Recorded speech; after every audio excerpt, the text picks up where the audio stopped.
I'm asked all the time how I was able to find success being a travel professional that specializes in Disney destinations, and if I have any tips for newer travel professionals. And I've got one. And this is what worked for me.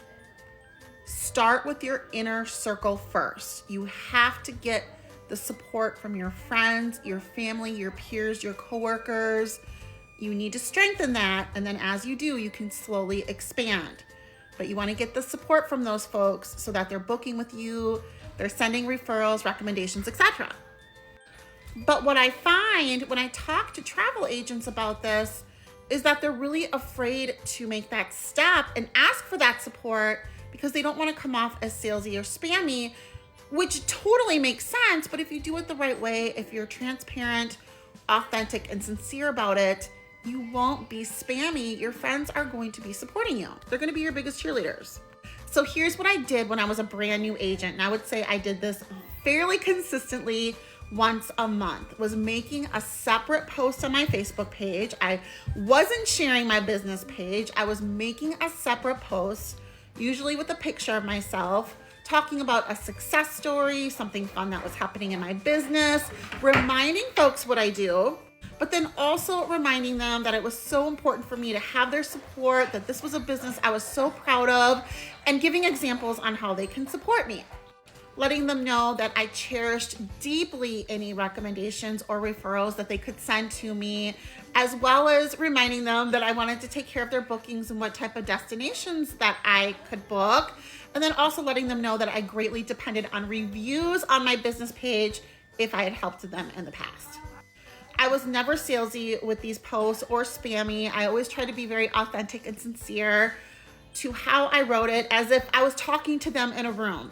And I always tell the agents that work for me, don't share your business posts and then write this, because that can feel salesy or spammy.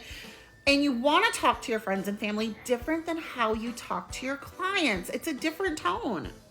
And then I would tag my business page too, just so they understood where to find me and how to connect with me, etc. But being that I really tried to always be as sincere as I could, and having it sound like it was coming from my heart, because it was, I was able to quickly grow that support system from my inner network. And I know without a doubt that pretty much every single one of my friends and family on Facebook, they hear their best friends, cousins, brother talk about Disney. They are pushing them to me, literally forcing them, saying, no, you have got to talk to Natalie. It's not an option. You have to talk to her. And it's so rare when I see any of my friends or family on Facebook on a trip to Disney that they didn't book with me.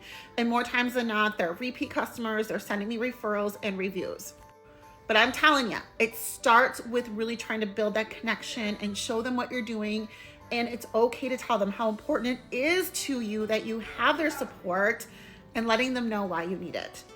You would feel the exact same way if you saw your friend who was becoming a realtor making those posts. You would be cheering them on and wishing them the most success. You would not be annoyed with that, as long as you do it in that very transparent, sincere way. And that's my biggest tip for agents. Start with building that inner circle and then slowly expanding. If you do that, you should hopefully find the recipe to success. And I just want to add, now that I'm a little bit more seasoned and I'm in my 6th year of doing this, I probably make those posts once a quarter, because even as you become successful in this industry, it's still important to have that support from your friends or family. I'm just not posting as consistently, as they pretty much know what I do. I'm definitely known as the crazy Disney girl.